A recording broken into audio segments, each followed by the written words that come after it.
온라인 커뮤니티에서 주기적으로 화제가 되는 퇴사 사이다썰. 퇴사를 처음 경험하는 사회초년생들이 그 이야기의 주인공인 경우가 많은데요. 그러나 이를 보고 참고했다간 사이다는커녕 고소를 당할 수도 있다는 사실. 어떤 부분에서 어떤 법적 문제가 생길 수 있을까요? 유명한 퇴사 사이다썰 3가지에 대해 전별 변호사님께 물어보았습니다. 무단 퇴사하고 잠수를 탔을 때 어떤 법적 조치를 받을 수 있나요? 우리가 민법상 고용계약이라는 게 있어요. 근데 그럴 때에는 30일 전에 퇴사하도록 예약되어 있거든요. 그래서 만약에 이야기를 하지 않고 그냥 나갔다 라고 하면 무단 퇴사가 돼버리는 거예요. 그러니까 이제 무단 결근이 되면서 징계가 된다든지 퇴직금에 문제가 생긴다든지 여러 가지 이제 상황들이 발생을 하거든요. 그러니까 여러분이 그만두겠다 라고 생각하신다면 회사에다가 적어도 30일 전에는 말씀을 하시고 그 다음에 퇴사를 하시는 게 좋아요.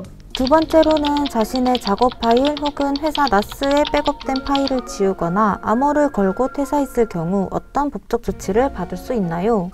생각보다 이건 약간 심각한 문제일 수 있어요. 왜 그러냐면 형사처벌을 받을 수도 있는 거거든요. 그러니까 자기의 작업물을 삭제한다든지 아니면 회사에 있는 자기가 한 건 아니지만 여러 가지 결과물들을 삭제하거나 비밀번호 걸어놓고 알려주지 않아가지고 확인할 수 없게 한다든지 이거는 업무를 방해하는 행위거든요. 그래서 여러 가지로 회사에 손해를 입힐 수가 있고 그렇다면 뭐 민사상 손해배상이라든지 아니면 형사상 뭐 처벌이라든지 이런 것들이 모두 가능하니까 반드시 조심하셔야 돼요.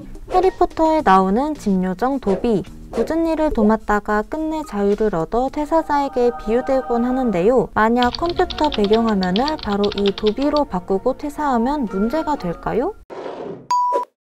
회사에서 사실 뭐 배경화면 조금 약간 재밌는 거 좀 회사 입장에서 조금 기분 나쁠 수 있는 거 이렇게 바꾼다고 해서 처벌한다거나 하긴 조금 어렵잖아요. 근데 문제는 뭐냐면 요즘에 기업들마다 평판조회라는 걸 해요. 그래서 A 기업에 있다가 B 기업으로 이직하려고 할 때에는 B 기업에서 이제 동의를 받은 다음에 우리가 이렇게 뭐 누구를 뽑으려고 하는데 어땠어요? 라고 전 직장에 전화해서 물어본단 말이에요. 그러면 아무래도 좋은 얘기 할 수 없겠죠. 그러니까 그런 부분 조금 조심해서 우리가 끝이 좋으면 다 좋다라는 얘기도 있으니까요. 조금 주의하실 필요는 있어요. 무단 퇴사, 작업물 삭제, 도비 배경화면 이 중에서 가장 큰 처벌을 받을 수 있는 것은 무엇일까요? 아무래도 그 형사처벌 받는 것들이 가장 큰 문제가 되겠죠. 그래서 작업물을 삭제한다든지 아니면 비밀번호 걸어놓고 알려주지 않는다든지 아니면 아까처럼 하드디스크를 복사한다든지 이거는 정말 큰 문제가 될 수 있으니까요. 조심하시고요. 마지막으로 사회초년생을 위해 법적으로 문제없는 퇴사 절차에 대하여 이야기해 주셨습니다. 퇴사하실 때는 반드시 30일 전에 먼저 말씀을 하시고 그리고 인수인 게 조금 이렇게 원래 우리가 그만두려고 하면 이렇게 여러 가지 생각이 들면서 인수인계 안 하고 싶을 수 있어요. 하지만 인수인계 깔끔하게 잘 처리해 주시고 그리고 나서 조금 쉬시다가 이직하시는 게 좋을 것 같습니다. 사회초년생들이 인터넷 커뮤니티로 잘못 배운 퇴사 행동으로 인하여 어려움이 생기지 않기를 바라겠습니다. 3분 반전 배달 완료! 다른 메뉴를 주문하고 싶다면 댓글창에 메뉴를 적어주세요.